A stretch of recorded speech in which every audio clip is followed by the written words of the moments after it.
Lions TV, we are sponsored by Regal Elevators and Lifts Consultants Limited, a company that is owned and operated by Big Kev Toomey, the absolute character. And he's a Millwall fan, just like every single one of the sponsors that you can see on the screen right now. If you are going to do a bit of business in 2020, then please keep it in the Millwall family by checking out all of those sponsors' website links in the description below. And breathe. Good morning. Good afternoon, good evening, whenever you're watching this VT. It is bright and early on a Monday morning in Lions TV Towers. We're going to look back at yesterday's game, and then he said Saturday's game, at home to West Bromwich Albion, a 2-0 defeat to the league leaders, live on Sky Sports. And we're going to look ahead to Wednesday's game, also live on Sky Sports, against third place Fulham. A tough few weeks coming up fixtures-wise, but I bet Gary the Gaffer can't wait to test himself against the best. So let's start out with yesterday's game, live on Sky Sports. Yes, very frustrating. Yes, we've only won one game in the last 6. But, listen, this isn't a bad thing. And now I'm going to tell you why. Let's get into the game first. It was a game that under our old manager would have suited us. And I think Gary Rowett had that in mind because he said in his post-match interview, which, listen, I love the man more than ever because it's easy to do interviews when you're winning. But when you're losing, that's when you'll see the character and the measure of the man. And he's come out yesterday, no bollocks, not we could have been 23-0 up and all that shit. He's come out and he's held his hands up and said he got it wrong. And, you know, as I said, it's not a bad thing because it's experimentation time. Experimentation time, is that even a word?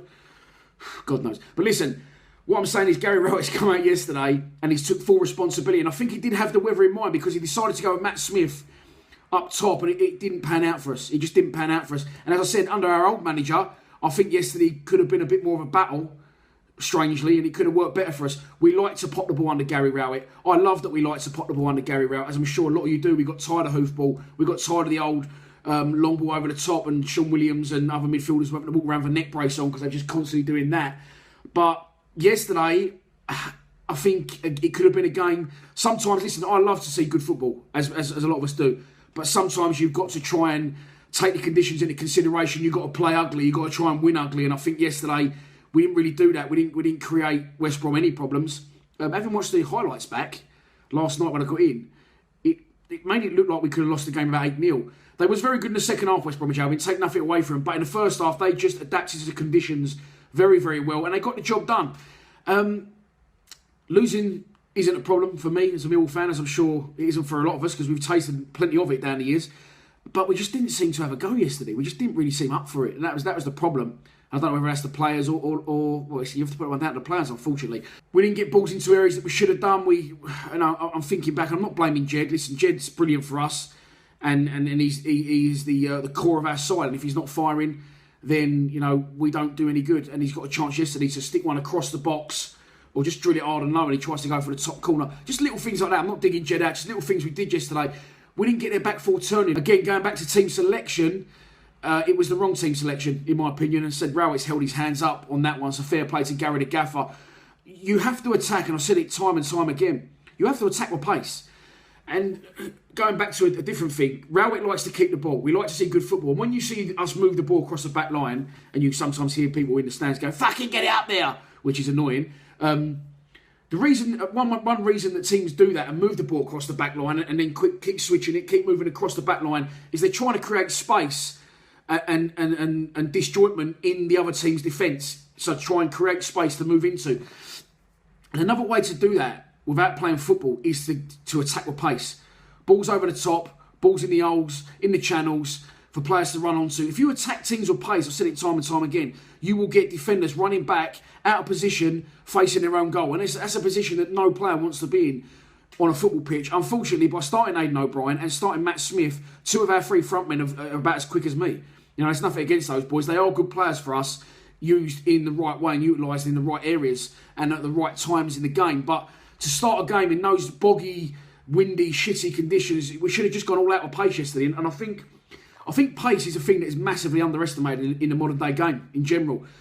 Listen, get the balls wide, get wingers. You rarely see wingers now running at people, going to the byline and getting crosses in. Football has changed, and it's a lot about, you know, slow tempo, build up and popping the ball about. But yesterday, listen, we didn't use the conditions at all to our advantage. But on top of that, the players just didn't seem up for it. Maybe it's a confidence thing now sneaking in. We've won only one of our last 6 league games. I'm not going to dwell on the game too much because there wasn't really a lot to tell you about. I don't think we had our first shot on target to the 93rd minute when Jeb Wallace brings a good save out of the West Brom keeper. And as I said, full credit to West Brom, cue the hate. But they was a good sign in the second half. They showed their class. They are top of the league for a reason. Yes, they've been on a bad run, but now there's 2 straight wins for them. And of course, the added incentive of Leeds losing to Nottingham Forest 2-0 on Saturday night sort of give them that little extra bit they needed to maybe extend their lead at the top, which is exactly what they've done. I think they're 4 points clear of Leeds now in second place and Fulham in third place. And funny enough, we got Fulham on Wednesday night. Let's move on to it. So let's move on to the opposition. Our West London neighbours, Fulham, managed by Scott Parker. They absolutely sledgehammered us 4-0 earlier on in the season. And I went out and said, put your ass on Fulham to get promoted. As soon as I said that, they fell away. Funny enough, same thing happened to Leeds. So it shows you what I know about football. And I'm asking myself, why are you bothering to watch this show? But yeah, listen, Fulham are a very good side, predominantly a Premier League side. I say that about a lot of teams in this division, but they are. Let's have it right. A good young manager in Scott Parker. They seem to have got things right. They come down, didn't they? I think they went up under the old Serbian manager. His name escapes me. Looked good under him. He lost his job. They bounced around with a couple of other managers and come down with Scott Parker as manager. But the first time of asking, it looks like he's going to, well, he's pushing them now to get back into the top flight. They currently sit third in the division, joint on points with second place Leeds, only 10 points above us. So as disappointed as I was at full time, I'm sure a lot of you were yesterday, we are definitely not out of running.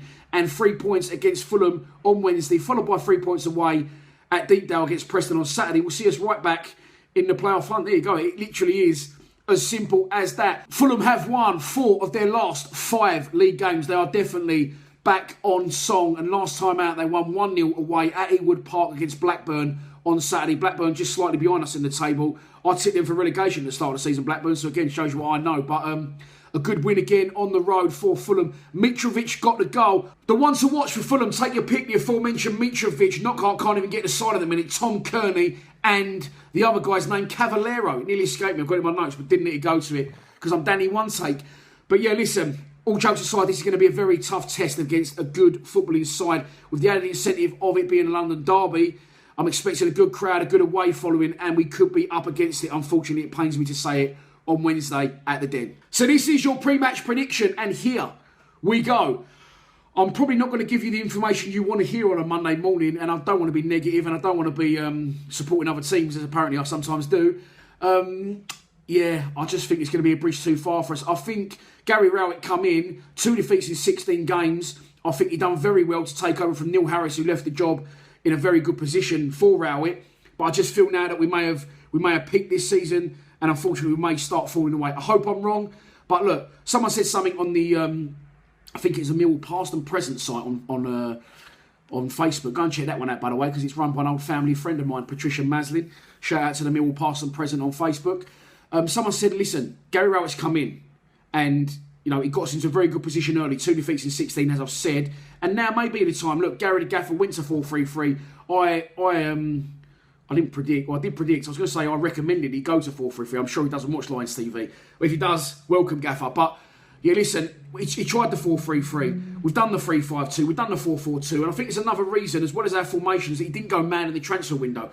I think it's very easy to judge players when they're doing well and you're having a good time. But now things maybe not going so well, I don't think that's a bad thing because we're definitely safe this year. I think something like 17 points clear of the relegation zone. So maybe Rowett has not gone man in the transfer window and he's now experimenting with these formations because he wants to see the measure of his players. He wants to see what he definitely needs in the summer. And I think it's good that he hasn't rushed in to anything, you know, spending anything big, spending money he shouldn't be spending. He'll do that in the summer, I'm sure, when he's absolutely sure in his mind what he needs. Listen, he's a great manager. I'm sure of it. I have full faith in him. Let's get back to the prediction because I've veered massively off. But here we go. We're back into it. I'd love to see Mason Bennett start or play some minutes. That's the only small criticism I've got at the minute. We signed a player that doesn't appear to be fit. I'm hearing Mason Bennett will start for the under-23s today in a game at Norwich. And we just maybe need him to come in just to freshen up a bit because we do look out of ideas going forward, unfortunately, at the minute. I'm going to stop talking. I'm going to go for a 3-1 Fulham win, unfortunately, with Mason Bennett come off the bench and get a goal. And as I said, I hope I'm wrong. I've been wrong before. So that's your lot for this Monday roundup show. I hope you've enjoyed it. As I said, the sun is shining above Lions TV towers. And I hope the sun's out wherever you are and there's a little bit less wind in your life. I have fired into the boys on the Lions TV WhatsApp group, and I'm hoping they're going to send over some fan score predictions for the game against Fulham. So it could go out tonight or it could go out Tuesday.